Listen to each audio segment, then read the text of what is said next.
इस अवसर पर मैं पूरे प्रदेशवासियों को, सभी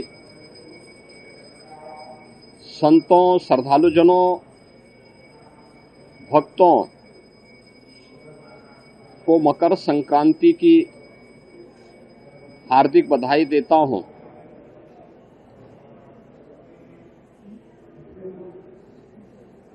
मकर संक्रांति भारत के पावन पर्व और त्योहारों की श्रृंखला का एक ऐसा पर्व है जो जगत पिता सूर्य के प्रति कृतज्ञता ज्ञापित करने का एक उत्सव है। पूरे देश के अंदर अलग अलग नाम और रूपों के आधार पर इस पर्व को सनातन धर्मावलंबी बड़ी श्रद्धा के साथ इस आयोजन के साथ जुड़ते हैं।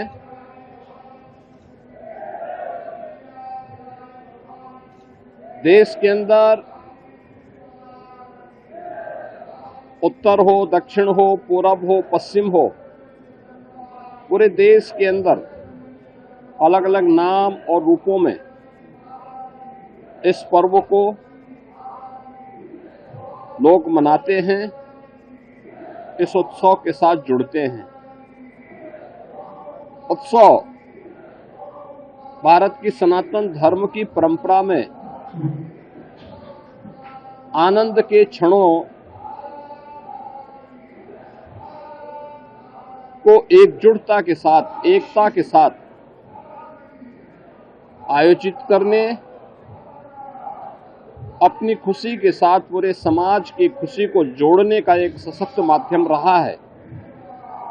और उसी परंपरा के अनुरूप वहां की आवश्यकता, उस क्षेत्र विशेष की आवश्यकता के अनुरूप भारत की ऋषि परंपरा ने इन पर्वों और त्योहारों को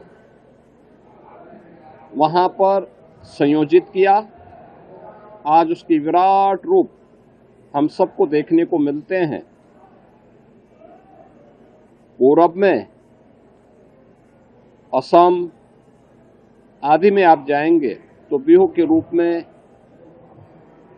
पंजाब की ओर जाएंगे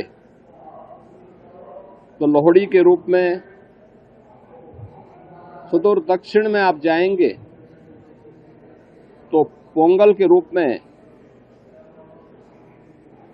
बंगाल में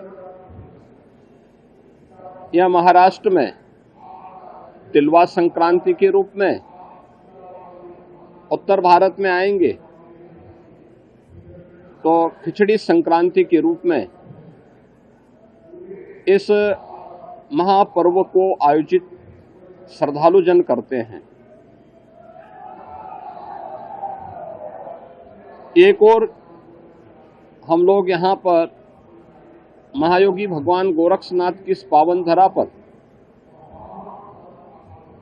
देश के अलग अलग कोने से आए हुए श्रद्धालुजनों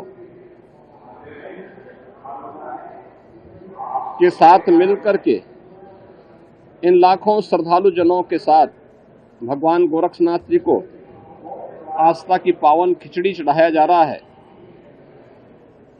तो दूसरी ओर इस सदी का पहला महाकुंभ तीर्थपति प्रयागराज में प्रारंभ हो चुका है और आज पहला अमृत स्नान का पुण्य प्रारंभ हो चुका है। यानी महाकुंभ में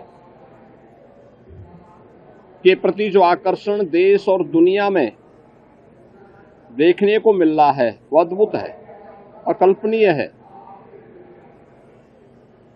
कल ही आपने देखा होगा प्रयागराज में लगभग 1.25 करोड़ श्रद्धालुजनों ने मां गंगा, यमुना और सरस्वती के पावन त्रिवेणी के संगम पे डुबकी लगा करके पुण्य के भागीदार बने। आज वहां पे पूज्य संतों की अगुवाई में लाखों की संख्या में कुछ ही देर में अखाड़ों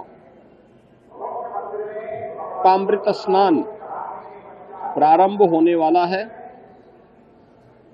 और इसके साथ ही ब्रह्म मुहूर्त में 3 बजे से ही लाखों की संख्या में श्रद्धालुजन अभी से वहां डुबकी लगा रहे हैं।